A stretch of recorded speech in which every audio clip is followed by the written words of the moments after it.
Boss, about those invalids you saw in that devil's house. Poor bastards. All strapped down to the beds, with those lumps on their chest. The medical staff tell me they were probably a type of cyst. Cysts can get that big? In some cases, yes.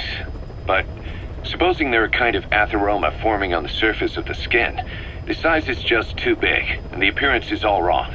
In the end, the medical team were at a loss. Those lumps were like nothing they'd ever seen. The fluid you said you got on your prosthesis when you touched one was burned off in the fighting, and the factory burned down too.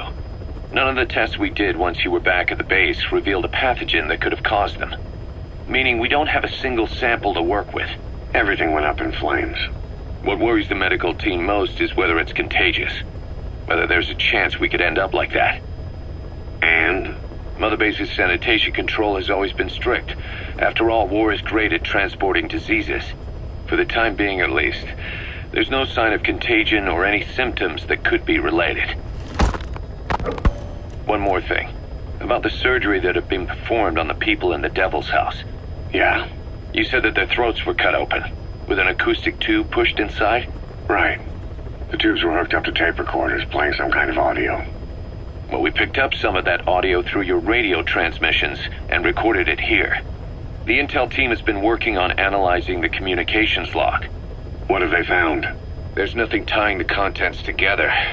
We've got a report on 3 deaths in a car accident on the autoroute near Marseille, protests outside the Libyan embassy in London, a press conference with the former Prime Minister of Sweden, a 4-month-old weather forecast for Balikpapan, and then commercials for appliances, cough syrup, and TV dinners. Assuming they're not all staged, they come off as recordings of your average public broadcasts. Public broadcasts? Just radio and TV signals? Yes, and from all over the world. We're looking into whether they're genuine or not, just to be sure.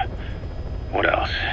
A speech that sounds like it was recorded out on the street, and people chatting about how this year's tomato crop did. And there's nothing they have in common? We're partway through the cryptanalysis. That includes checking all audio ranges and running it backward and at different speeds.